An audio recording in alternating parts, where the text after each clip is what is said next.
What is up, geeks and geekettes? It's another episode of the Countdown to the Geekcast. My name is Ted, aka Steady. Joining me on this episode is the one and only Retro Ray. Can you hear me, Ray? What's going on, guys? Sorry, had to mute. It's all good. To my far right, my partner in crime, the one and only Matty B. Happy CinemaCon, folks. Let's get it going. Absolutely. The man, the myth, the legend, you know him as JC. Hey everybody, I'm back. Finally, got a chance to join you guys. So. It's been a long time, sir. It's been even longer for our next guest, fellow Trekkie, the one and only Kathy. Live long and prosper, y'all. And making his triumphant return to the show from the Star Wars Stuff podcast, also a part of the Countdown City Geeks, the one and only David Lozano. All I'm thinking about right now is the Flash, guys.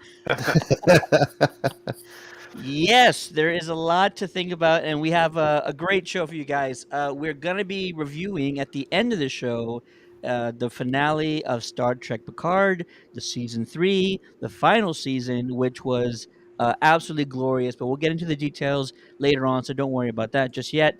We're also going to be talking about CinemaCon, some of the highlights and the headlines that have come out the first 2 days of CinemaCon.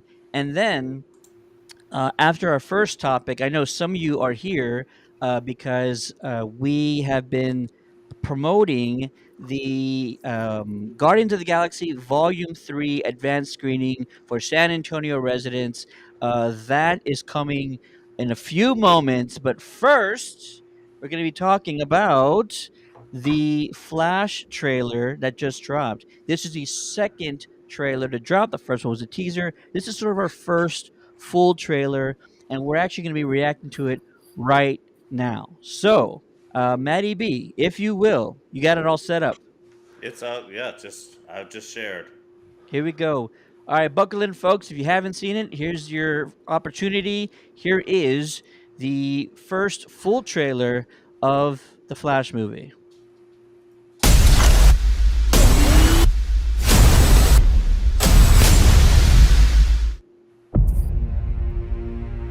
I lost my parents. That pain made me who I am. I spent a lifetime trying to right the wrongs of the past.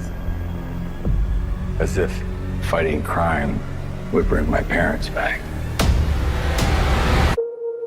You actually did it. I can't imagine what you've been through. I love you, Monkey. You lost both parents in one day. Barry! Call 911 now! I went back in time to save my parents. But instead, I completely broke the universe. If you went back and changed the past, This world must die. you changed the future. Do you know what this symbol stands for? Means hope, right? I will help you fight Zod. You want to get nuts? Let's get nuts.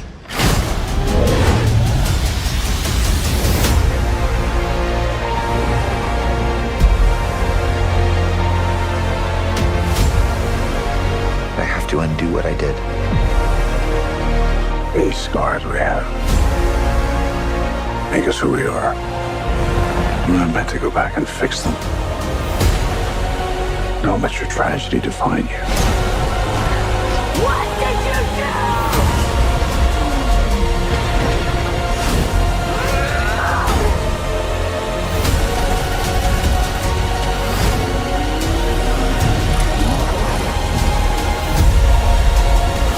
No matter what we do, we're not going to be able to fix this. No! Nobody dies!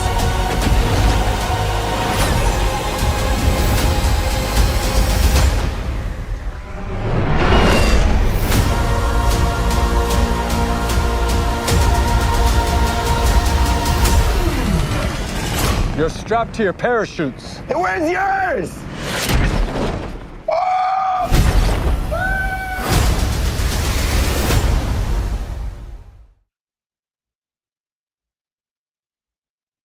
Yeah.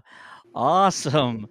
Well, there you have it. The second trailer, but the first full trailer for the Flash movie. Epic, lots of action, a lot more Michael Keaton than the first time around.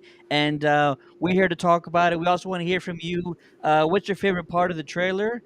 Drop those thoughts in the comments below. But first, we'll start with Matty B. You shared the trailer. Now give us your thoughts, man. Was that pretty epic? Oh my gosh, it looks incredible. I it has that grittiness that you expect from DC movies. It seems like the whole thing is going to be filled with drama. There's always going to be a little bit of bubblegum in superhero movies, but it looks like this one, its tone is different than Marvel, right? So I really am excited to see that. I love the fact that we're going to get Batfleck and Michael Keaton in this one. Um, my one issue with it is the iconic line, "You want to get nuts? Let's get nuts." Heard that as he's going down in the Batwing or something along those lines. The calm delivery of that, I felt like it could have been used in more of a dire situation, right? Maybe as he's going to make a risky move. But I mean, if that's the only complaint, I mean, my gosh, this movie was never going to come out. I was obviously wrong about that. What I'm right about is that I said if it does come out, it has to be the best movie of all time. You did say that. I will give you that credit for sure. And yeah, I totally forgot that you had mentioned 1,000 times we would never see this movie, or it would never see the light of day. Cosmo's in the chat saying he loves the Flash costume. It has improved a lot since the last one that we saw. Let's go, he says. And he's probably also waiting for those Guardians passes. If you're in the chat right now waiting, right after we talk about this trailer, I'm going to drop the link for you guys to try and get those Guardians of the Galaxy Volume 3 passes. Retro Ray, your thoughts on the trailer, sir? How you feel after that? I liked it. I love the part, except Michael Keaton's my Batman. Love Ben Affleck as well. Um, Supergirl too. I'm interested to see what she brings to the table. I was a big Flashpoint fan. I want to see how they turn it around, where now she's basically the Superman. Of course, what we talked about before, what we're assuming that Michael Keaton was going to be the Flashpoint Batman, and his parents are the ones that died, and he's the dad. That went out the window. But I'm interested in the special effects. I mean, I don't even know where to go. I'm just can't wait till June 16th or 15th. June 16th, you're probably right. I'll probably do an early release on the 15th, most likely. But yeah, I agree, man. JC, your thoughts on the trailer, sir? Yeah, this felt like a very heavy Michael Keaton Flash movie. There's very much a lot of Michael Keaton. There was no secret he was in this. But I'm wondering, looking at it, some little snippets, was that really one of the Batman on the cycle? Is there a chance that that was Christian Bale? I feel like that's a secret they're trying to keep, much in the way that Spider-Man tried to in Far From Home. So I'm just wondering if there's going to be another Batman cameo out there somewhere. You're But talking about other than Affleck, right? other than Affleck, yeah. Other than the two that we know, the two logos that they showed, is there a chance that we somehow get Christian Bale's in there somewhere just to kind of sneak that in? You know, can't be as bad as Titans did apparently with Beast Boy, So, but that's another story. So, still, I'm excited. And anytime Matty B's proven wrong, yes, this movie's getting made. I'm very excited about it. It's always a good thing. So. Absolutely. Yeah. Kathy, your thoughts on the trailer? What do you think? I'm ready. Like, I don't have a lot to say that y'all haven't already said, but I'm ready. I'm real excited. Absolutely. If anyone caught towards the end when Keaton is actually falling out of his Batwing that's destroyed, it just covers the moon like it did in the '89 film. Like, oh, okay. I didn't catch it the first time I saw it, so I caught it this time. It just goes right in front of the moon in that last shot. So yeah, it was pretty awesome. Nice little callback here. And Dave Lozano, you are a major DC fan. I know you're stoked for this movie already, but what did this trailer do for you, my friend? It got me more hyped, and I didn't think I could get more hyped than I was. That opening line that Michael Keaton has, I fought all my life crime to try and bring my parents back. And he's looking at Barry and he says, "You actually did it." How powerful is that? That's To pretty dope. see the multiple flashes, the DC's flavor of live action multiverse, I think everything is in play in this film. To give us Michael Keaton up front and center, I think there's going to be tons of surprises. And there's been tons of reviews because they just showed the film at CinemaCon in Vegas. And there's a lot of interesting things being said. Of course, we have 2 months until this film comes out. So it's kind of scary there if you don't want to get spoiled, because that's a long time to avoid stuff on social media. But yeah, this film is my number one film, I think, after GOTG Volume 3. It just looks spectacular. You are a big Guardians fan, and I do love that line because yes, it is powerful. The Matt already talked about earlier him saying, "You want to get nuts? Let's get nuts." I don't need that. I don't need that because when that was first said, that wasn't. Hear me out. That wasn't Batman saying it, and it really wasn't Bruce saying it. That was Bruce understanding the situation that he was in at that time, and he had to kind of do something very drastic because he was outmanned and outgunned and he couldn't give away his identity. So like that was like a throwaway sort of a get out of jail card line just to get out of that situation. So I didn't need it this time around. It's not like it's not like it's a great slogan of Batman's. Well, I I don't know mean, why it's they brought it's it an up. iconic line, Ted. I Yeah. mean, you want to get Is nuts? it? Let's get nuts. He breaks out the fire poker. It's a pretty iconic line for sure. But I would have preferred that line. When you see like the Zod warrior or whatever coming after him in the Batwing, that's kind of when you say, "You want to get nuts? Let's get nuts." And then he pops out of the Batwing, sort of calmly standing in the Batcave. I didn't think was a, I It's think been it a was long better. time. He's old. I'm with General Kenobi's bunker, although it says it's in Espanol. This is in English. Please, yeah, don't spoil this. We don't need sneak peeks. We don't need more trailers. We're good. You're fine. Don't. Can you please just like let us be surprised and see the damn movie? That's just all I'm asking. Don't give us more where people are going to nitpick it and say, hey, they're spoiling this. Yeah. I'm with him on this.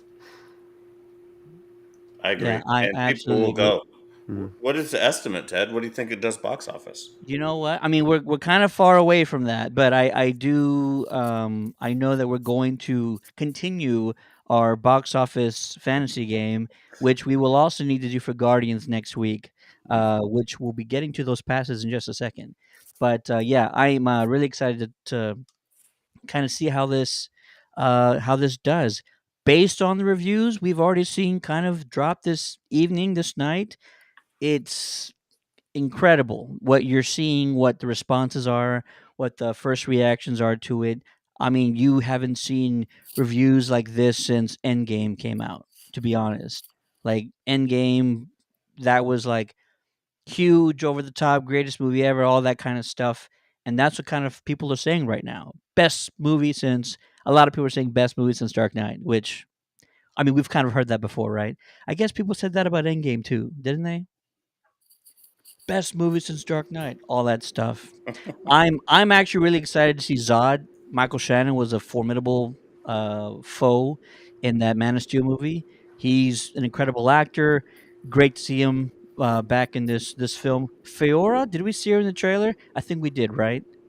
I don't know if we saw her face, but it probably might have been one of his soldiers. Yeah, that we saw a I think snippet of. so. Yeah. I John says 150 mil. Is that like day one? I feel like that's really low, my friend. Opening weekend. I can Yeah. tell you, at least showing the kids, my daughter for sure is excited to see Supergirl, of course, especially because it is a brunette Supergirl, which she's excited more for that. You usually see a blonde one, so Yeah. you guys know I named her after one of the Supergirls. She's got the logo on her softball helmet, so she's very, very excited to see Supergirl on the big screen. So Yeah, and she looks badass in the yes, uniform. The only thing that I had a gripe about the super uh, girl powers, or whatever powers at all, was sometimes they just don't get the flying right. Like sometimes the way that the flying scenes take place, or like when she zooms in next to the Batwing, I just hopefully they polish that up a little bit before the final release. Because some shows, even like Superman and Lois, have done flying very, very well. Mhm. So you would expect DC to kind of do a little bit better, but yeah, she looks awesome in there. I love the hair, love the suit, and it looks like she's going to play a good role in this too. And she's Kind of Latina changes too, the game. Latina actress playing Yeah. Supergirl. So And I didn't know if you guys caught it, but in an early scene in the trailer too, behind the little kid, like after you see Zod's sort of beam hit Gotham, I think that's what's happening, right? And you see little kid Ezra. Right behind him, you can see the proto suit from the Flash. So there's going to be like another. Is that another Flash in the proto suit, or is it a flashback from Ezra before he got gifted his suit? Um, who knows? But looks like there's going to be a ton of Easter eggs in this. I'm really excited about the lore that they sort of give us. I mean, this is Keaton. We understand everything about that universe, the Burton verse, if you will, that extended into Forever and Batman and Robin. Even if you don't like them, that's all still one timeline because we all have the same Alfred. And what if they start to tell us things like, what if they tell us, ooh, Joker killed Alfred, or Robin died at the hands of Bane? Like, what if they start telling us like things that changed because of this new timeline? And that would actually Restore the Schumacher verse. that would add a lot of weight to the gravity of changing the timeline. Not only are you switching out the Man of Steel, and not only are you bringing back Zod, but you completely just changed all the aspects of this Keaton verse. We'll just call it the Keaton verse. Keep it simple. The Keaton verse, and really anxious to learn about what he's gone through in this new sort of timeline. Yeah, Um, and it's kind of new for him too because we've never seen him shot in the daylight. Tim Burton always had him shot in the dark, so we've never seen the Keaton Batman in daylight. And in that scene there, he's very much fighting in the daylight. So that's going to be an interesting sort of turnaround for the iconic character we know as the Dark Knight from Tim Burton's films. But it this got to be the best movie ever. It's gotta be because you swore they weren't gonna show it to yeah, us. You Yeah. swore. Well, I said if funny they how did, that it changed. has to be the best movie ever. If they I show it, it has to be the best thing ever. I completely agree. I completely agree. Any final thoughts about the trailer, Dave, Retro Ray, Kathy? I mean, the only thing I kind of want to know more of is just, I guess, well, I guess we'll find out more towards, once it comes out. But I don't know. I just kind of want to know what part of those scenes are taking place and in what order. But the General Zod, of course, like you said, he's been killed in the first movie. With this rewriting the whole Flashpoint story arc, even though, you know what I mean. It's going to be interesting how they explain that part of it, especially with the Supergirl being locked up and them breaking her out, kind of thing. That's my kind of story. But like I said, same thing. The Michael Keaton is the most thing I really want to know more about. And like, where was he, or did Ezra end up in that, that time of you know what I mean, the flashpoint of changing stuff. So there's a lot of stuff that I are popped in my head right now that I'm kind of running through my head. But Yeah, man. wait, I'm really glad we don't know this story. Like if they would have done Flashpoint verbatim, yeah, I would have been excited to see it, but I also would have known every single beat, every single thing they were gonna do. And so this way it's best of both worlds. It's a Flashpoint, but we also are not spoiled yet Yeah. because someone's bound to spoil the entire story online somewhere. So seriously, be careful on where you go. But it's really exciting to like not know what's coming. And the original Flashpoint storyline is massive. Like that Yeah. is an Infinity War Endgame sized movie, and you would have had to put so much money into it, so much build up.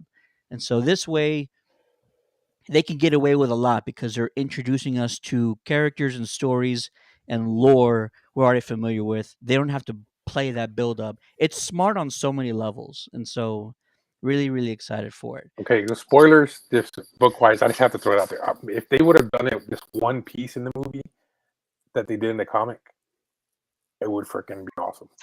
There's a scene in the comic where Flash gets a letter from Bruce Wayne's dad, and when he fixes the universe back to normal, he gives that letter to Bruce. Dude, that page alone, just like freaking just mind blowing. Was Powerful. freaking awesome. Yeah, powerful. Absolutely. Absolutely. And again, we want to hear from you guys. Let us know. John in the chat says, "It was me, Barry." So many funny memes and videos using that line. Yeah, we want to hear from you guys. What are your favorite parts about the trailer? No spoilers if you've already read something online, but what are you most excited to see about the movie? It drops June 16th. We're all very excited for it. Cannot wait, and we will definitely talk more about it leading up to the release of the movie. All right. Some of you folks are in the chat and you've been waiting all night. The moment is here. If you saw our post online, this is your opportunity, your shot in San Antonio to join us for the advanced screening of Guardians of the Galaxy 3. It is taking place on Wednesday, May 3rd at 7 p.m. That does not mean show up at 7. There's going to be hundreds of other people trying to get in. So I would ask you to please, please, please arrive at least an hour early, if not an hour and a half. It's again at the location is going to be the AMC River Center, and if you want tickets, you have to win them. Your opportunity is now in the chat. I am dropping a link to our article. At the top of the article, you'll find a link to the studio giveaway. It'll ask you to sign in, you put in your email and all that if you haven't already done so. But there you have it. Good luck to everybody. Again, seating is limited. It's first come, first serve. If you win passes, be sure to arrive early because I don't want any of the people that win passes from us to not be able to get in. So we're really excited. We hope you guys are too.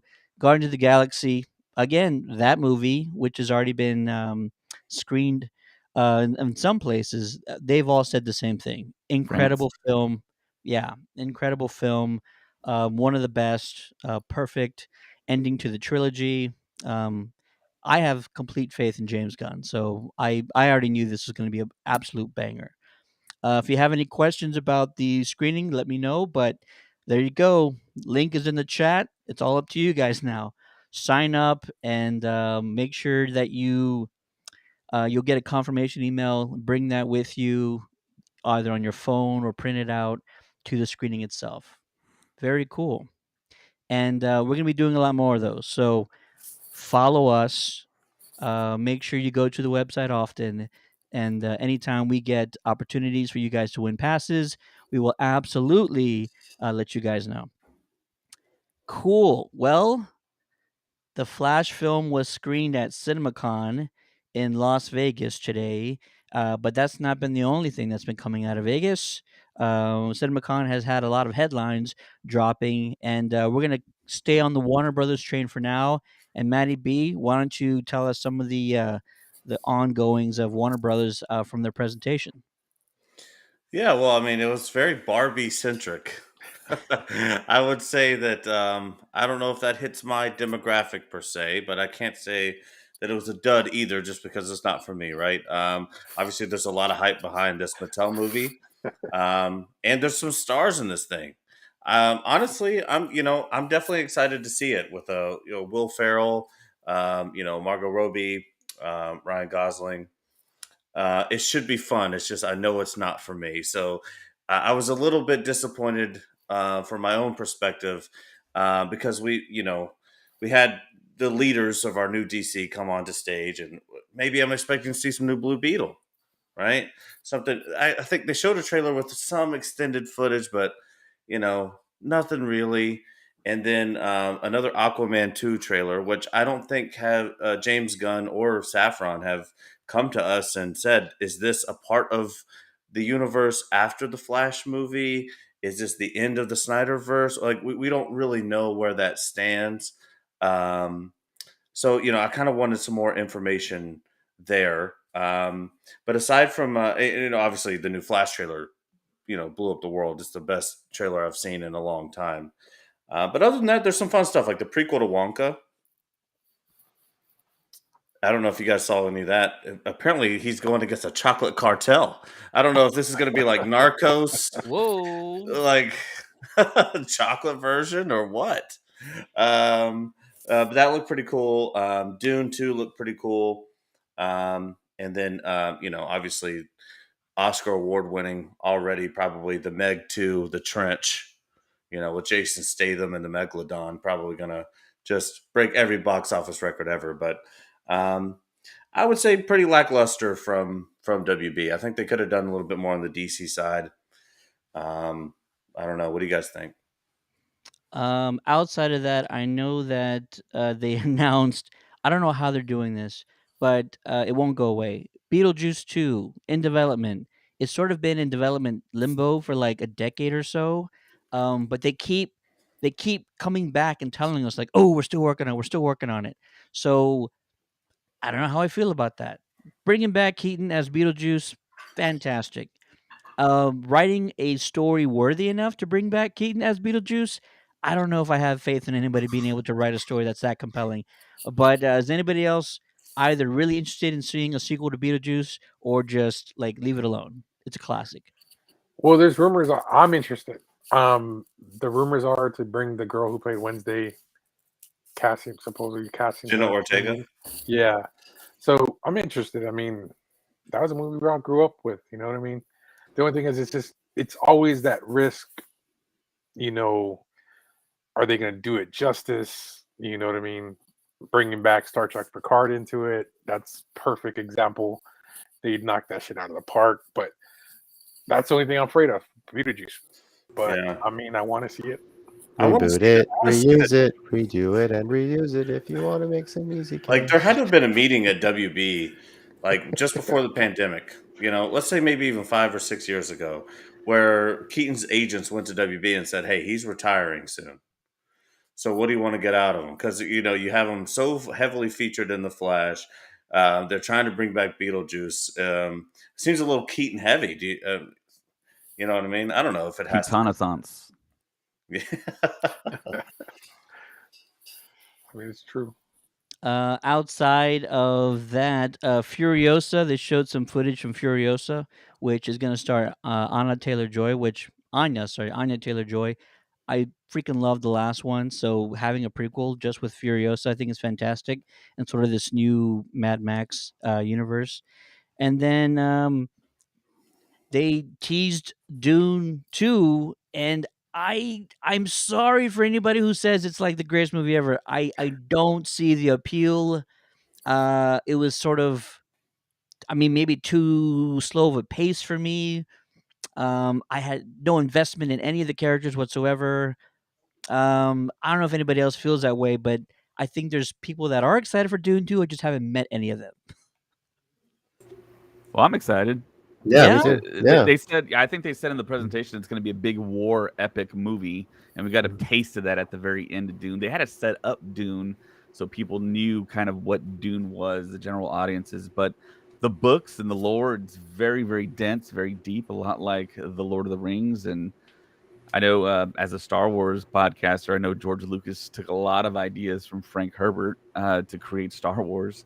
And yeah, he was really revered. And famously, Frank Herbert decided not to sue George Lucas, so that's kind of a little tidbit there. But yeah, he took a lot from Dune. But yeah, I haven't read the books, but I've been told by friends that it's very deep, very dense, very interesting, and that whole world is very unique. And to have Denis Villeneuve be at the helm, I mean, he's a great filmmaker. I think he did as much That he is, yeah. justice as you could to a Dune film, and the star power was there. And I get what you're saying, that it's not something. It's kind of like an acquired taste almost. I mean, it's very, very hardcore sci-fi. You really kind of have to know some backstory going into it, because otherwise you're just gonna kind of be lost. But yeah, I'm excited for that. But Maddie B brought up Barbie. To me, Barbie's kind of an old franchise, and it's not part of the cultural zeitgeist as it used to be, like in the early '90s. Because I don't see little kids today play with Barbies. I don't see little kids at all, really. But I never hear the name Barbie come up that much. But there's a lot of star power. So, Well, my daughter doesn't have Barbies, but she does have a lot of Disney princesses. So I guess it's kind of on the same line, but it's not Barbie per se. Yeah, Yeah. but she's familiar with them, you know. So Yeah, and based on the reviews of some things that I've seen of people who have kind of been around the movie as it's in production, and some who saw some of the footage, and I think they even said it today. If you hate Barbie, you're going to love this movie, and if you love Barbie, you're going to love this movie. So I think that two things could be happening. One, Mattel could be trying to revive that brand you're talking about, David. They may be trying to kind of make that into the forefront, but they also may be just trying to kill it altogether, because it was kind of problematic a few years back, if you remember, for body types and things of that nature. So they could be trying to bring it back to life, or they could be trying to kill it. I mean, who knows? I don't think that I'm going to be in the theater going to see it, but I know Ted will be there, front row. yeah, maybe if it's in the vein of like a Lord and Miller Lego movie style type of film, maybe I might be interested. I mean, they dropped the bucks for the cast. I mean, yeah, That's they did. ridiculous. But if I mean, if the song Barbie Girl doesn't make an appearance, it's not worth it. Just, Then you what know. are we even doing here? Exactly. That's not in. That's Exactly. what Zaslav walked out to at CinemaCon. So I mean, no, seriously, that's crazy. Because as a DC fan, I'm sitting here like, oh crap, this is gonna be the worst. Jeez. You But know, they gave us a I'll solid trailer, so. I'll say that the trailer that came out, you know, it seemed like the context of the dialogue, there was a little bit for everybody. It seems like there's jokes for a mature audience, there's jokes for kids. So they're probably trying to find a happy medium to, like, you know, appease mass audiences or general audiences. So it might be a worthy effort. I might go see it. We'll see what happens. oh, they got my wife hooked, so that's all I know. Mhm. My wife's already saying we're gonna go watch it. I'm like, oh shit. I Can wonder how deep they're going to go with the jokes, though. We'll save this for Geekcast After Dark on the exclusive Patreon. But You could do a lot. We just start There's a lot. rehashing. yeah, Let's just start rehashing Chucky jokes, because there's yeah. a lot of good classic Chucky jokes that we can bring back. But I just wonder how far they're going to go with that with the kid audience. So it'll be interesting to see. Is Hey, it meant for congrats. kids? I mean, It's you branded Barbie. Kids are gonna go see it. I mean, I don't know what the rate. I'm sure it's gonna be PG rated. They're gonna probably push the limits of it, you know. So it's anything with that much pink, neon pink, is going to be watched by kids. I mean, it's just going to Yeah. happen. Well, Okay, that getting plus back to the new war. toys that they're dropping. yeah. Like, Oh, that's they true. just announced a new inclusive Barbie doll that's coming out. So I feel like they're targeting it to the whole spectrum of age. Speaking of new Barbies, they had a Dia de los Muertos Barbie. At HEB. It was like $200. I'm like, I don't know if you understand who your audience is. We're not the kind to pay $200 No, we for were a not, toy. because I waited till it was on clearance for $40, and then I got it for my wife because she really wanted it. So, boom, Latinos. Wait There for you it to go go. combo loco at HEB. That's what I did. So There you go. Shout out to John Yeager, who looks like he's one of our first pass winners for the Guardians of the Galaxy screening. Congrats, John. Congrats to anybody else who might be watching who got your passes. If you are just joining us, there is a pinned link in the chat. Those are to win passes to the Disney and Marvel Guardians of the Galaxy Volume 3 screening at the Alamo. Sorry, not the Alamo. At the AMC River Center downtown. Make sure you show up early. And Mr. Ryan, who I thought you were at a screening, but I guess you're already out. Ryan says, Ted, right here. He's talking Talking about about people a that for fan of Dune. Dune 2. Yeah. Or Barbie. Maybe it's talking about Barbie. We don't know. Probably both. I gotta pick you guys' brains. How many of you Go guys for it. watched Scream, the new one? No. I haven't yet. Don't say anything. Okay. No. Yeah.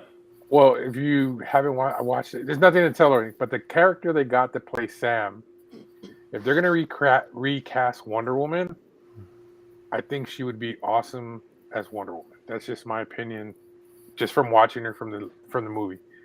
Her acting, of course, she's Latina as well. That would be awesome as well. Absolutely, absolutely. Matty B, any more headlines from Warner Brothers you wanted to call out? No, I think that's it. I think that we're all still sort of waiting to see how this Saffron gun universe plays out. Having the Flash sort of hard reset this universe is an important piece to that. I do want them to come out and be a little bit more forefront about this Aquaman movie, Blue Beetle. I mean, how does all this fit into the universe? Are they separate? Are they in? And give us more Blue Beetle. I know, think Give it time. We got time. Yeah. I fully expect them to say a lot less because they said a lot, and then you saw what that did to Shazam 2. So from here on out, they're probably going to be nothing. Jesus sealed lips. saved Shazam 2. Allegedly, it's a great movie. Just nobody decided to go see it because we knew it wasn't going to lead to anything. Which Yeah. I'll see it eventually. That's like going on a date with a girl you're never gonna see again. What's the point? Why spend the money? Other than the movies that we talked about, JC might have an answer to that, but I'm married now, so I won't say anything. Other than the movies we've already talked about, they also announced, I guess, a remake of The Color Purple, as well as another movie in the Conjuring universe, The Nun 2, which that's a guilty pleasure of mine. Make as many of those movies as you can. I'm going to go see each and every one of them. I don't care if they're good or bad. So let's move over to Sony, shall we? Because Sony also had a presentation, and they dropped a lot of stuff. I'm going to start with not one you would expect, but probably the one we got the most information out of. Kraven the Hunter. Remember that? That movie when it was announced? Aaron Taylor Johnson, who's playing Kraven. Yes, he's already been in the MCU before, but now he's playing Kraven the Hunter. Allegedly, this movie is going to be absolutely brutal, like kind of hard R type stuff. Lots of blood, lots of violence. It's Kraven. Why wouldn't it be? I mean, Why geez. wouldn't it be? Absolutely. Let's see here.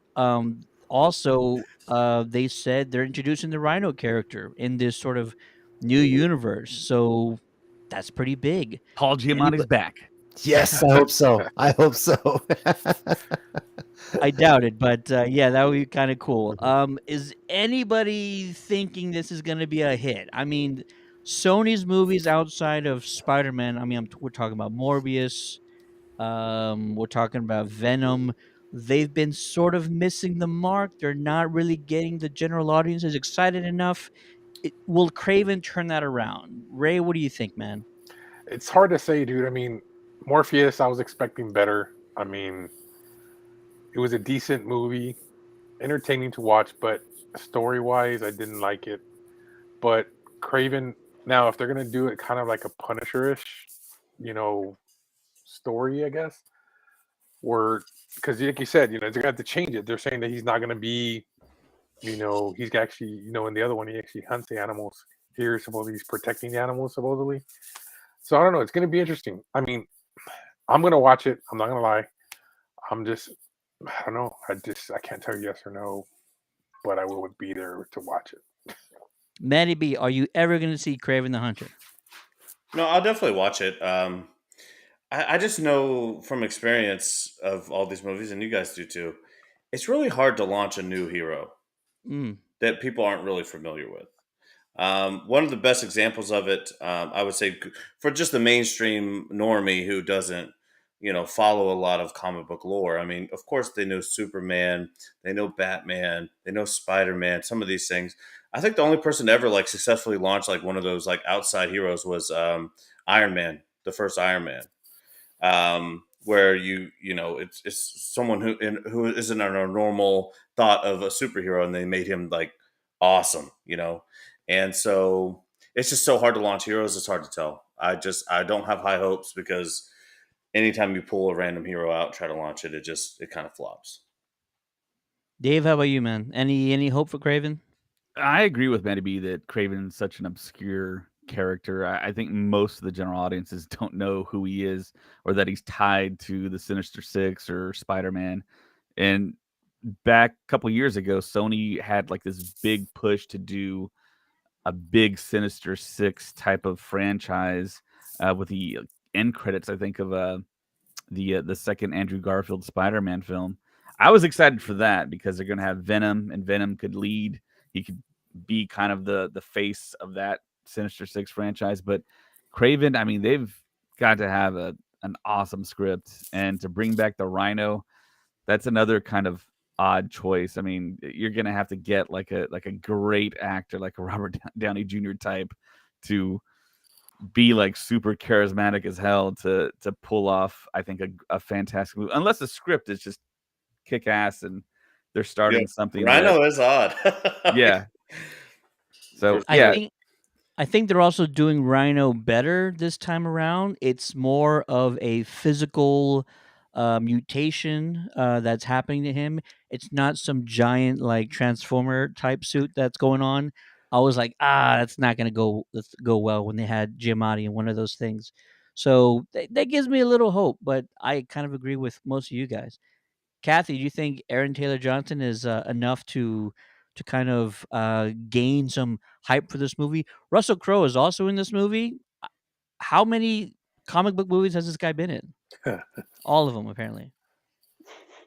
Well, as one of those people who is one of the casuals who's sitting here kind of going, "Who the hell is Craven?" I'm more intrigued now, but it's going to be a hard launch. I think it's going to be a hard launch. Yeah, it's hard. I mean, look at what was the movie with Will Smith? The disgruntled superhero. Hancock. Hancock. Yeah. Yes. I mean, that to me. Every time they talk about launching a new hero, my mind immediately goes to this is just going to be Hancock.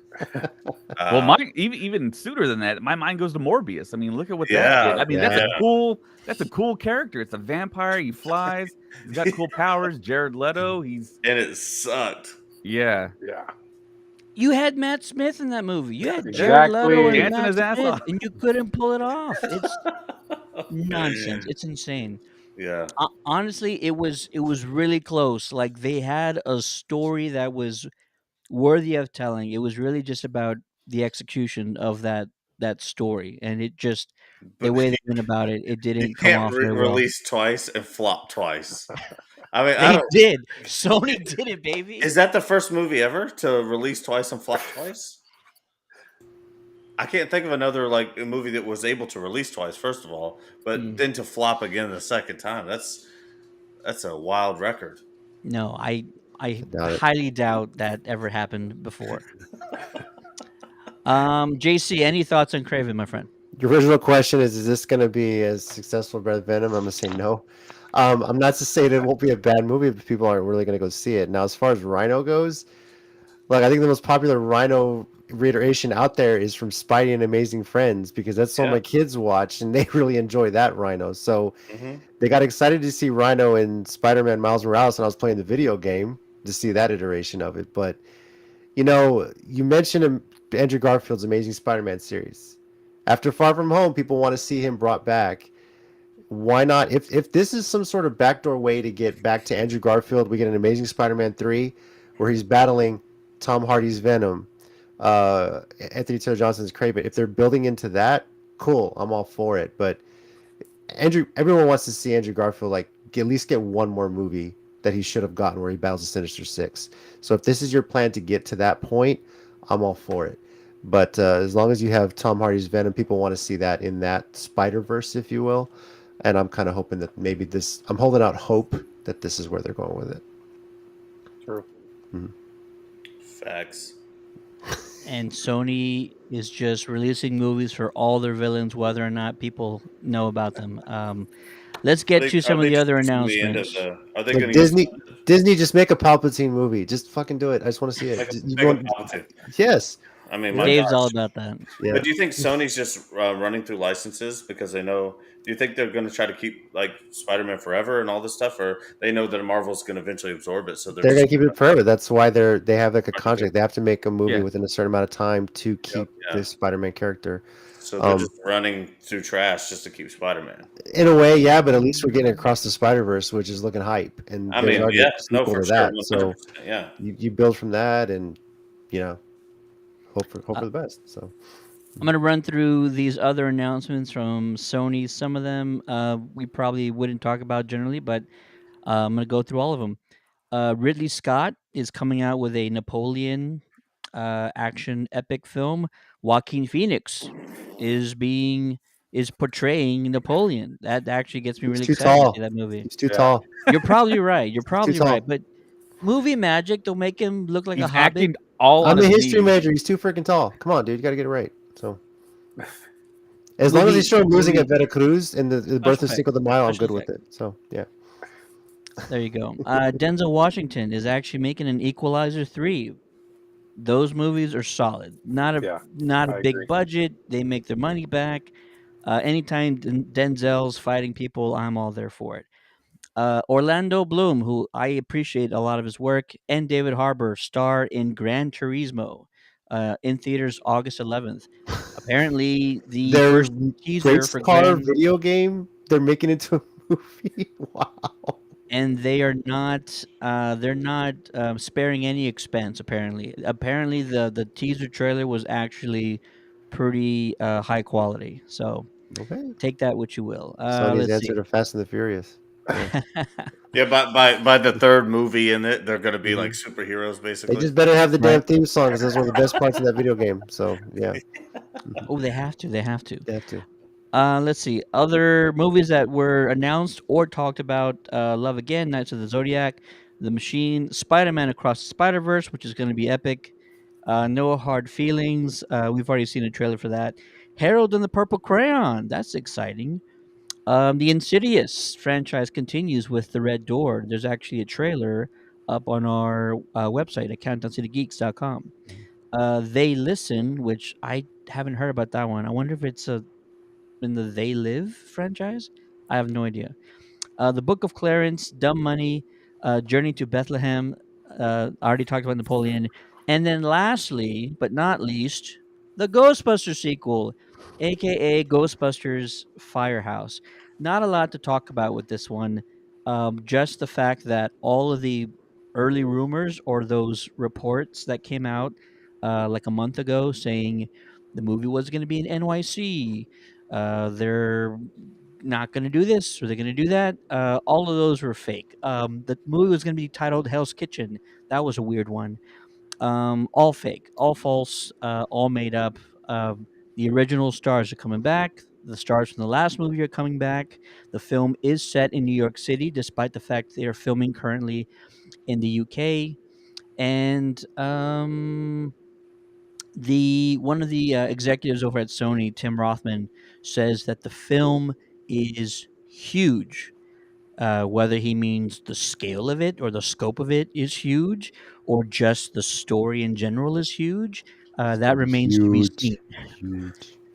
That remains to be seen. But I am very excited because all the right people are behind the scenes writing this story and making the story. And I'm just totally stoked for it. It's probably going to be my favorite movie of the year. Yes, I know The Flash is coming out, but this just feels like Well, the you last don't movie worry, was a Ted. big setup, and this feels like worry. it's going to be back in just completely in line with where the franchise should have always been. And so it's getting back to the core of the Ghostbusters, especially being back in NYC. So this is really exciting. It's going to be pushed to next year. You know that. It's going to I be like a March I release. expect it. Is this going to be a new segment on the show, Maddie? Will this movie get made? Is that going to be No. what we? No, I know the movie's getting made, but it's going to get pushed back. It's got to get pushed back. Even just one pushback puts it into next year with the December release date. So I think, Ted, you can keep Flash as your favorite movie for this year, and next year you'll have a brand new favorite movie to start with. You know, we did There talk you about go. Final Destination. Oh They Jesus! How announced that many more there's a new times can Final they pretend to kill Destination. people?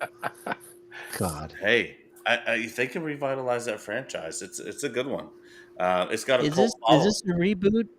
Is this gonna be Read like it, They reuse didn't it, give me any reshoot details. it, They and just redo it. showed the If you want to logo. make some easy cash, just recycle I it. love that the last one kind of like closed that loop. I felt like that was the perfect way to end it. Mhm. So I don't know. I don't know if I'm gonna get excited for this next one. I wasn't always a huge fan. I went to see them, but I wasn't like excited to see them. So I don't know what you guys feel like about that, but yeah, I'll watch it. awesome. And go with the first. That's the same basic plot, you know. So There you go. yeah. Those were the headlines thus far from CinemaCon. Really, just focusing on Sony and Warner Brothers. There's a couple more days, so there's bound to be some more movie announcements, trailers that drop. So stay tuned to our Facebook page at Countdown City Geeks, as well as our YouTube channel for more information. We have one final topic of the night, and it's a big one. We're going to be talking about the Star Trek Picard finale. If some of you guys on this panel haven't seen it, I know Matty B, you haven't seen it. Perfect timing, Appreciate you, Matt. brother. We'll see you soon, and we have a Geekcast episode dropping later this week, so stay tuned for that. Awesome, guys. Well, I'm hopping out of here so you guys can take over this talk. And but I enjoy you guys. I love everybody in the chat. Thank you so much. Sign up, get those movie passes, and I'll see you guys next time. Absolutely. Peace. Everybody. And here we are, talking about Star Trek Picard, a show that, you know, when it first was announced, a lot of people were maybe skeptical about. I, sort of not being the biggest Star Trek fan, loved every season that came out. First one, second one, I thought were both great. I understand some of the fans had issues with certain aspects of it, but I would probably be willing to say this final season, the third season of Picard, was epic, beautiful, perfect in every single way, and I would not change anything about it. But we'll see what everybody thinks. JC's either frozen or he's just not feeling what I'm talking about. You had me up until perfect. Kathy and I had a discussion about this. We'll get to that. So yeah. We'll definitely get to that. Actually, Yeah. we'll probably start with that. Okay. Let's just talk about general feelings about the entire season or the finale. JC, we'll start with you, man. Like I've said before, I wasn't always a big Next Generation guy. There was a lot of stuff I learned about that series from Picard through the whole series. Season 1, I didn't really like the way it ended. I thought it was like, why? Season 2, okay, kind of brought me back, and Season 3 just brought it all together. It was just so well done, so well written. I like that they brought pretty much most of the original cast together. Some of the callbacks to all the other Star Trek lore. I'm a original series guy, so seeing a lot of those ships in that, almost like a museum of Starfleet, which was amazing to me. And I like what they set up. I really wasn't sure if they were gonna kill Jack or give him his own show. I'm kind of glad they're going that direction. Why the fuck is Q still around? I thought we were done with this asshole. God, figure this guy, you know? That's what Q wanted you to think. Come on, give Jack his own story. Does he have to do the same shit his dad did? You know, that's just my general thought on it. But it was a great way for Patrick Stewart to end Picard's story, and pretty much for the most part everyone's story there, which was amazing. I really did enjoy that, and we'll probably see more of 7 and 9. I'm pretty sure. If Legacy is gonna happen, right? Like it's not officially confirmed. Fans really want to see it, so. But I'm, overall great series, very well done. 3 seasons is perfect. You don't have to tell much of the story with Picard. He's good to go. Let him keep playing poker with everybody else. But I'm sick of Q. That's my biggest thing coming out of this series. There you go. There you go. Lozano, you're sticking around. So does that mean you actually saw every season of Picard? No, I haven't seen any. Oh, But Oh. I don't mind Oh. hearing spoilers or anything. But yeah, I Mhm. did grow up in a Star Trek family as well as Star Wars. If you look right there, there's a little Star Trek Easter egg on my shelf. But Yeah. yeah, I really love the There J.J. you go. Abrams Star Trek Make it films. bigger so I can see it. No, so- It's right there, right in front Yeah. of the Yoda. If you look carefully. Okay. But yeah, Mm. I've heard from a lot of since I'm like armpit deep in Star Wars stuff. I heard from a lot of my Star Trek fans on Facebook that Picard didn't really live up to the billing for the first couple seasons, but the third season, everyone's saying like, "Oh, Star Wars should have did what they did in the last season of Picard." So I'm like really interested to like catch up and watch it. But like I said, this spoilers don't really bother me. But yeah, I'm totally interested to see what you guys have to say about it. We'll go over to Kathy next. Kathy, your general thoughts and feelings about the final season or finale of Picard. I felt like seasons 1 and 2 was a show, and then season 3 was the movie trilogy that should have ended the TNG franchise. Mm. I don't think it connected right to seasons 1 and 2, but I think it was fantastic as a better endgame than Nemesis. She's can got a see love that. hate relationship with the next gen movies. Yeah. So. And last but not least, Retro Ray, your thoughts on the final Okay. season or finale So I of gotta Picard. pull this out. Uh-oh. So this right here is my shit. There you This go. is my baby right here. Mhm. When they bought this scene, when they opened that scene with this ship, that shit, I was like a kid in a candy store. Now, the only thing I had about the end of the series is where they leave you hanging. Picard's phrase is engage. Mhm. We don't know what her phrase 7 and is. 9. Yes, That's I a was like, great. are you Okay, serious? that's a great You mean it? cliffhanger. I love that. You know, I for- love that I too. love Yeah. that. yeah. Yes. But overall, like I said, I mean, Chris and Terry, the whole crew, I mean, even the set designers, recreating the set, everything from the details was freaking awesome. I mean, like I said, I'm a Star Wars fan, Star Trek fan. It's just, I grew up in front of the TV, like literally in front of the TV. That's all I would do is watch TV. But, from the little Easter eggs from, Deep Space Nine, Voyager, it just, man, like just like Dave said earlier, I wish that's what they would do with Star Wars, but I feel Dave Filoni is gonna bring that to us eventually. It's just gonna take some time to get there, but it was great in that aspect of it. I mean, like you said, it's not gonna make everybody happy, but for me as a kid, growing up, because that's what I would watch, back in the day. It literally did. I mean, like I said, this piece, if you saw it, it actually has Patrick Stewart signed it. And my wife asked me, so why did you have him write that on there? Because that's his phrase, engage. Mhm. And when he first did it on the when he got back in the ship and he did it, that too gave me goosebumps. Mhm. But like I said, I'm just excited, geeking out. But it was, to me, I just loved it. All right. I don't know where to start. Because not only did you kind of brought up a good thing, goosebumps.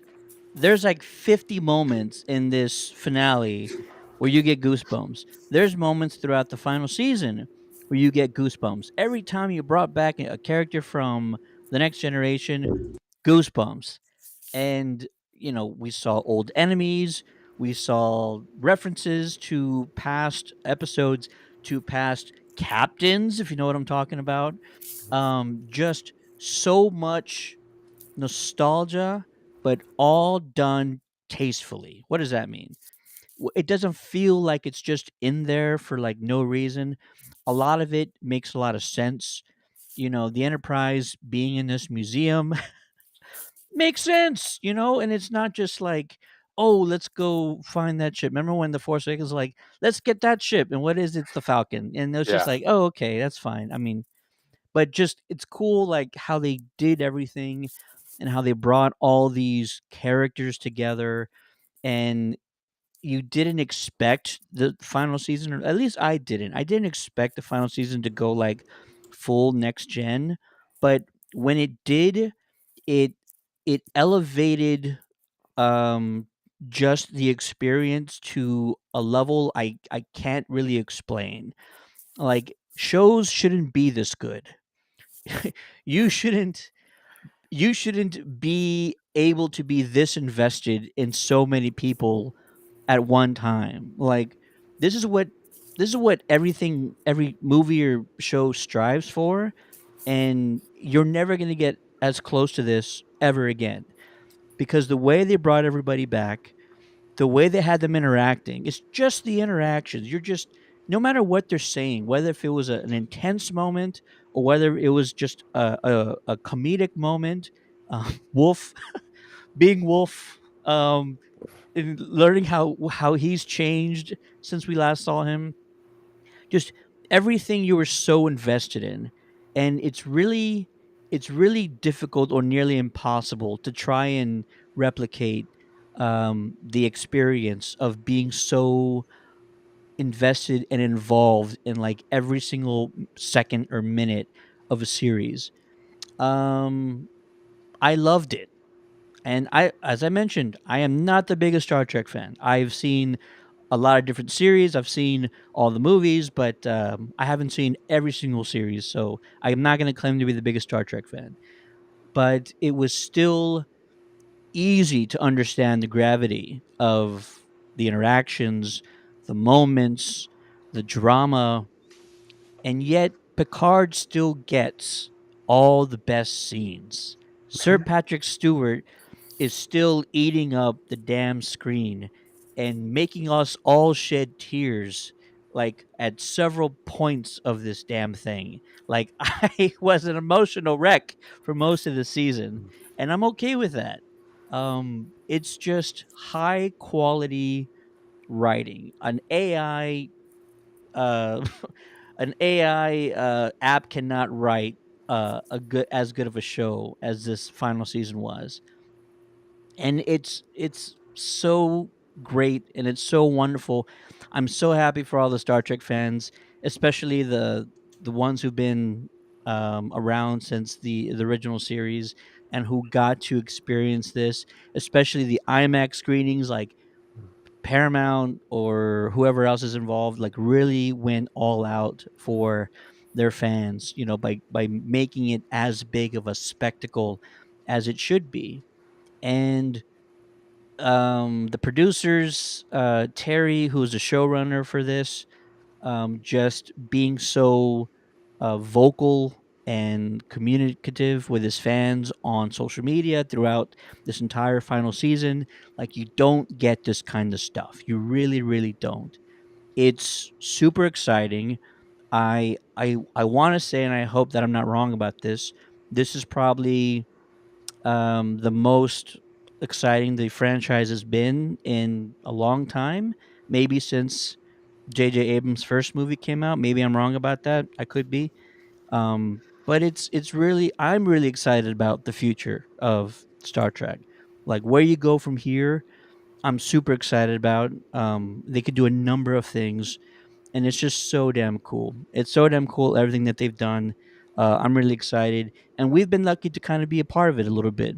We interviewed Stashwick, who played Captain Liam Shaw, who came out of the gate like a trooper, and everybody fell in love with him.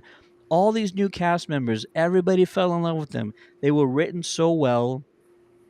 They were so interesting, and like I said, it's just, you can't ever achieve this level of success or entertainment again. I feel like it's going to be impossible, but I'm thrilled that we got these 3 seasons. I feel like there's something to appreciate from all of them, but this final one achieves something that like no other franchise has ever done before, and I don't think any other franchise has a possibility to achieve again. So that's what I got to say about that. I think that's always been the beauty of Star Trek. They're based around TV series. You can tell a fuller story. I don't know if you've seen Star Trek Discovery, Ted, but that is such an amazing series for any casual or someone who's never even watched a lick of Star Trek to get into. And that spun off into Strange New Worlds, which is season 2's coming out in a few weeks, right? I mean Oh yeah. is it May or June? I can't remember when Strange New Worlds comes out season 2, Yeah. but yeah. I think that's kind of what's always been great about Star Trek is it's so written. They write it as a TV series, and that's why the movies are hit or miss, right? Because it's written as a series, and then I think what was the joke? Simon Pegg wrote once in his movies. Every odd numbered Star Trek movie is shit. Yeah. So that kind of went that way. But I mean, when you have time to plan it out, I mean, the series is just so much better, and it was really well done. Just enough fan service for all the next gen fans, but just enough to keep this going, which I really enjoyed. It was a love letter to the fans, but it Mhm. was a love letter to that original cast, which is what I loved. They have been together, they keep their family and that vibe that they hold on the set.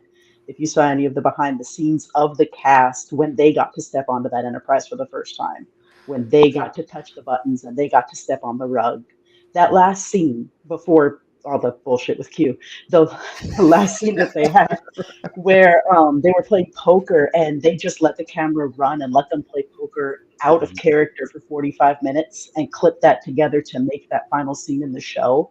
That was just them being together. And that was the love letter the fans wanted to see. Like they were right there with us, and Terry Matalas was right there as a fan. You could tell that he was so passionate about what he was doing, that he was one of us. Yeah. Anybody have? I know that we've been talking about everything that we love about it, all the positive stuff. But JC, you had hinted at stuff that didn't work for you so much. What were those about? I'm just sick of Q. I'm tired of this asshole. This is supposed to be if Legacy is going to happen, if they're going to go with Jack's story, he's the next Picard. What is Jack going to do? Why do you have Q involved? It's I know this guy's immoral. That actor's not going to live forever, right? But I feel like I don't know exactly how Deepfakes. what deepfakes, right? Yeah, I don't know how Q's going to fit into what they're going to do in the future, but I feel like okay, it's got to be maybe a little lazy to just bring this guy back. Can you give this guy some new adventures? You have so much lore you can fit in there that him and Seven can take care of. I think Q is just an annoyance at this point. I don't see the reason why he's still around. Jack needs to handle Q the way that Cisco did back in Deep Space Nine. In the first episode, he shows up, just punch him in the face, and he'll never come back. Maybe Jack should have done that at the end, right? Yeah. So, Kathy, when we talked, you had some issues with how Data was handled in this series. Well, Interesting. Yeah. I loved seeing Brent Spiner back as Data. I loved it. I didn't really love the continuity aspect of cramming Alden Sung and Data and lore and getting up before and putting it all and jamming it in. It felt like we had Data and he got a final proper goodbye earlier on in the series. Yeah. And then they brought him back. And the most human thing, he'd always wanted to be human, right? And the most human thing you can do is die. And he did. And he got to do it his way on his terms. And he was at peace. And Picard was at peace with it. And I felt like they almost tortured Picard with it when they brought him back again. And it was like, you have got to be shitting me. I loved him. He needed to be there for it to be an ensemble cast. And I get that. But from a continuity storytelling perspective, that was the one I could have done without a little less of. But that, and I would have loved to see more changelings. Personally, I am a Deep Space Nine girl. I thought they were going the Dominion War direction, and then they went, no, sorry, they're working for the Borg. Bye bye. And it was a tease. Like they keep doing this to the Deep Space Nine fans. They tease us with every series. It's like, yeah. Do you think if they greenlight this series with Seven and Jack that leads into the Dominion War? Do you think maybe that's something they'll focus on? I don't know. I don't trust it. I feel like you've been teased too many times. I've been teased too many times. I want it so bad, but I feel like they threw it all away when they said, "Oh yeah, no, all those disgruntled changelings, they were working for the Borg. Why?" I'd like to see more of that story. Why? How did we get there? Tie it in with Section 31. Tie it in with the new Michelle Yeoh that's coming in. Mhm. And that's where, I don't think that's Jack's story to tell, honestly. I think it has to go back the other direction. Okay. We see also too, if they didn't bring back Data, we wouldn't have gotten that one scene when they're going back to get Picard's body, and he's whistling that tune Hmm. from that first episode of Faraway Station. You know what I mean? As soon because he was whistling and then also bringing back, I can't pronounce the name. The villain They brought from Moriarty back, yeah. Yes, that was a perfect tie together. But if Data wasn't there, we couldn't have gotten that piece. So that's kind I of like loved the way they did it. yeah, Yeah, I that loved was it. like when he was whistling. That I was like, I know that from somewhere. It made me start thinking. But All the way back, yeah. it was just like I told you, just the little things that they did. It really made you think. Like, and then also not only that, tying the two pictures together. When you're seeing kind of like I got in my head seeing it. When you're seeing Riker looking for Data, and I was like, man, like I said, these writers, I don't know, I would have loved to be a fly on the wall just to Absolutely. pitching this stuff on the table to see what was like, okay, let's try this, let's do that. One of the questions I asked Chris was, how did they come up with, because phasers never ran out of ammo, Energy? Yeah. energy or anything. And then on that one scene when Crusher's shooting and she's out, I'm like, are you freaking serious? What the hell just happened? But that was just perfect right there. That another thing for the Star Wars Star Trek debate. Well, kyber crystals versus phasers, so Dilute them. yeah, right. But yeah, it's So was there no Wesley Crusher? No. Well, So go ahead. he actually responded on social media. Will Wheaton actually responded to why there was no Wesley Crusher. And he gave an out-of-universe, semi-official answer that the travelers aren't allowed to visit the people in their past life. So he wasn't able to go see his mom. He was in the end of season 2. Yeah. But He I'm was in wondering, where season did he 2. go though? Where do you think he went? Back to Travelerland. Well, I was He watching took Maury and went back. Well, I went back and started watching Next Generation, and I watched the episode with the Traveler, and how Wesley and him really bonded in that episode. And I was like, how crazy how that tied in way later. I loved seeing that from Beverly's perspective in season 3, where you see that she took that as a loss. She took that as he took it away. Yeah. That's the true. moment that got me though was the cat was Spot. Data's battling his brother, and the thing that finally pushed it over was Spot, and like that's where I cried. I was like, oh. Yeah, I had too many emotional moments to name. I'm not going to name them all. We don't have enough time for all that. It's just brilliant writing. I mean, from top to bottom. The one thing that I really loved, and small spoiler for anybody who hadn't seen it, the changelings and Vladik, who was a great enemy, great villain, awesome. by the way. They had this weird plan where they were going and they were stealing something from this high security facility, and the whole time that's sort of like the mystery that we're trying to figure out. What is it? What is it? What is it? And my God, if I didn't think in my head like, what if it's Picard? And I know it doesn't make any Right. sense, but I was like, if it's like Picard or some version of Picard, I'm gonna lose my stuff because that's just brilliant. And sure enough, it was. I was just like, oh my God, this writing Straight up is stole his body. incredible. It was incredible. It was just so good. These writers are so smart. Everything is well thought out. Everything leads to the next thing. It's just you're along for the entire ride. It's just such smart writing. They really try to expand as much as they could, without taking too many liberties, if you ask me. The Data thing, I'll give you that one. If there's people that don't appreciate that they killed him off like multiple times in this show, I'm not That's gonna just argue with you. torture. Yeah. I'm not gonna argue with you because it's a valid criticism. But it's the rest of it's so cool. Um, So thrilled, so happy that it came out. Yeah. I yeah, One amazing. thing I want to mention, I mentioned I'm an original series guy. You know, the seeing the ships in the museum, the bird of prey from 4. But the final thing for me was when the president sent the emergency message Oh, dude. and the name Anton Chekhov. First of all, that it's a Chekhov that's a president, and that Anton, a little tribute, another tribute to Anton Yelchin, who God lost him too soon, and he didn't get to finish that story of Pavel Chekhov and in the God, what's the name of the alternate timeline? Into the Kelvin. Kelvin, The thank Kelvin you. verse. Yeah, Kelvin timeline. So that was really cool. That was just another way of paying tribute to that actor and just how this brought it all together. To hear a Chekhov be a president, which was amazing. And I don't know who voiced it. People were saying it was Walter Koenig. I don't know. I don't know who might have voiced that message, but I would love to see who they cast to play that message, and spot on for that to be Chekhov was amazing. Yeah.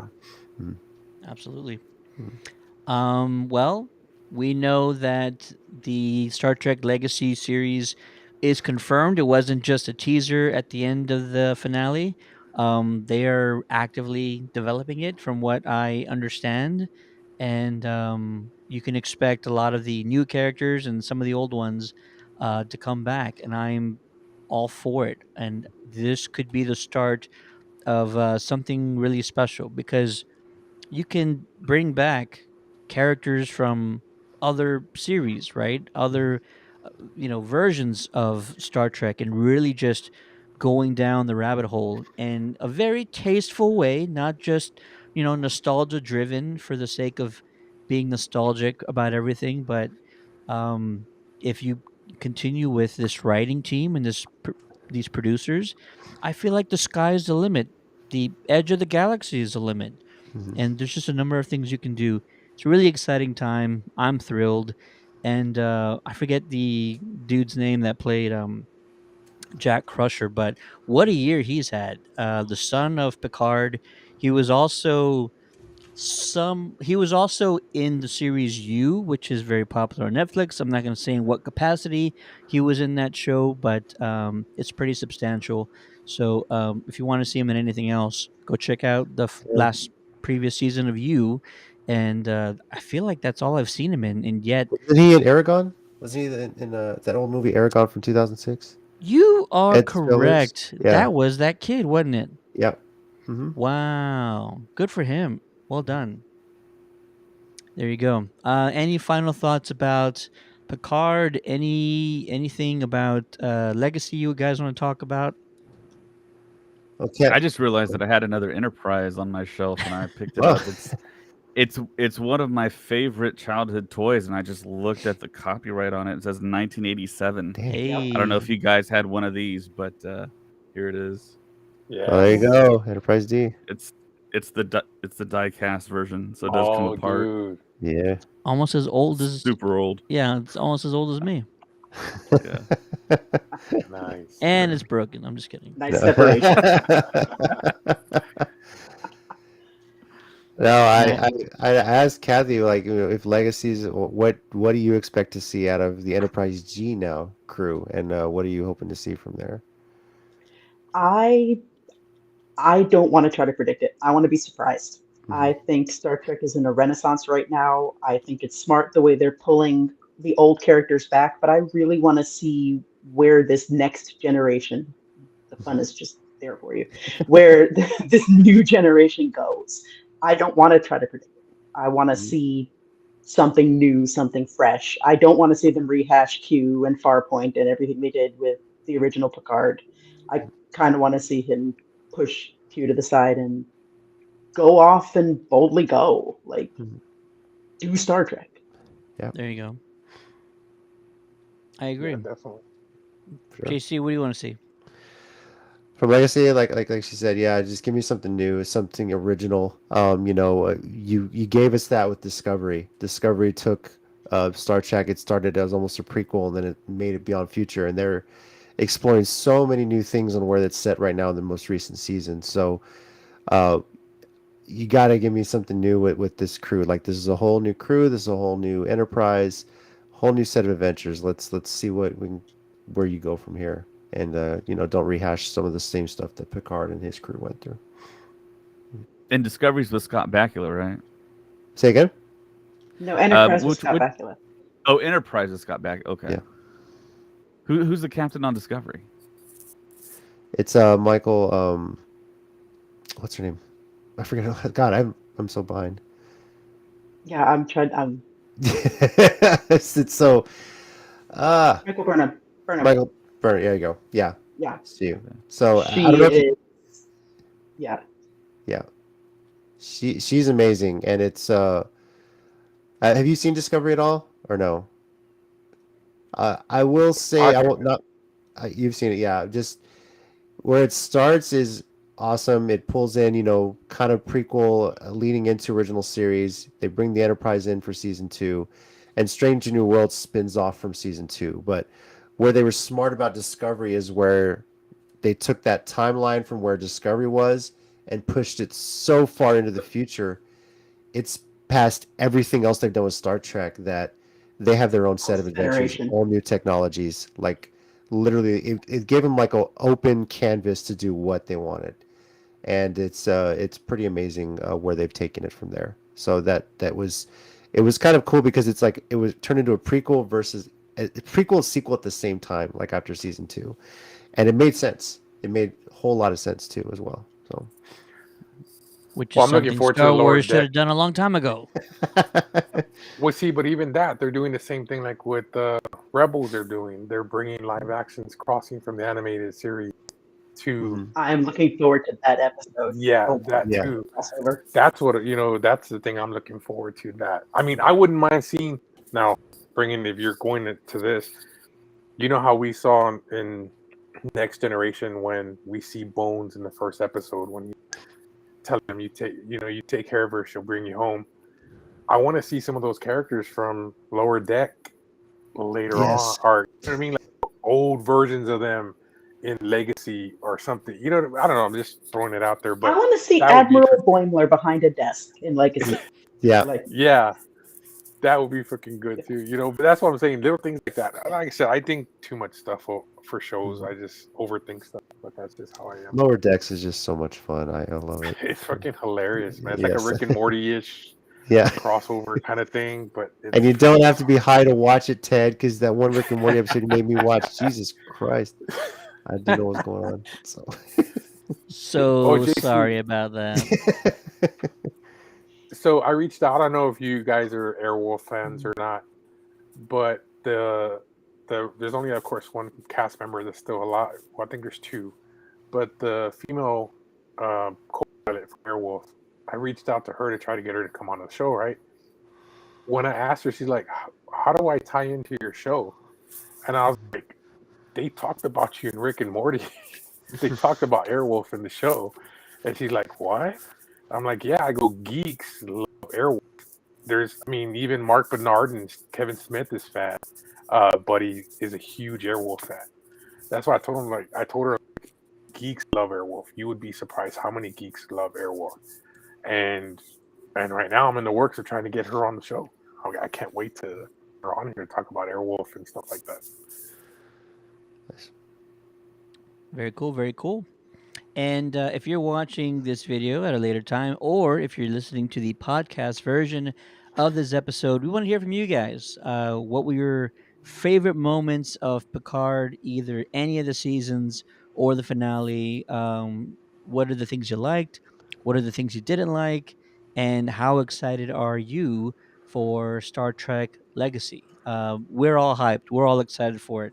The team, the writing team, the producers behind this one, I feel like they can do no wrong, but we'll see exactly what happens going forward.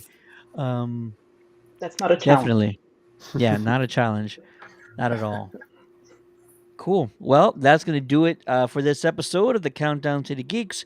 Again, if you are just joining us, in the chat is the link for the passes for the advanced screening of Guardians of the Galaxy Volume 3 from Marvel and Disney.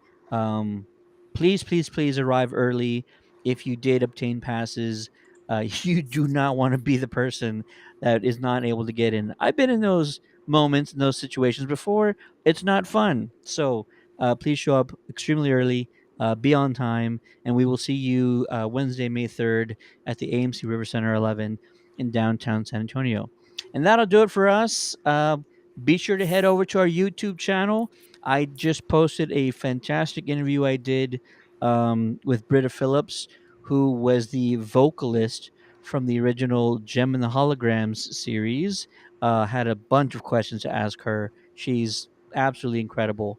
And there's also a lot more videos and movie reviews that we're posting this week, so go check it out. For the Geekcast, my name is Ted, aka Steady. Joining me on this episode is the one and only Retro Ray. Thanks for joining in, guys. Like I said, like, subscribe. We got a lot more fun stuff coming up. Hopefully, we'll be getting the creator for Blue Beetle pretty close to July. That would be freaking awesome. We'll get him to come on the show. Absolutely. And the man, the myth, the legend, JC. Thanks for watching. WrestleCast will be on tomorrow night instead of the usual Thursday. We're talking all about Mission Pro Wrestling's show this past weekend, Edge of Glory, what they're setting up, and some of the latest wrestling news. And there's a whole lot coming out there as well. So stay tuned. Absolutely. Joining us once again, Kathy. Thanks for having me. Thanks for watching. Live long and prosper, y'all. Let's boldly go. And from the Star Wars Stuff podcast, David Lozano. Like, subscribe, share, engage. There you go. Nice. Check out the Nice. CountdownCityGeeks.com website, and we'll see you guys next week. Peace.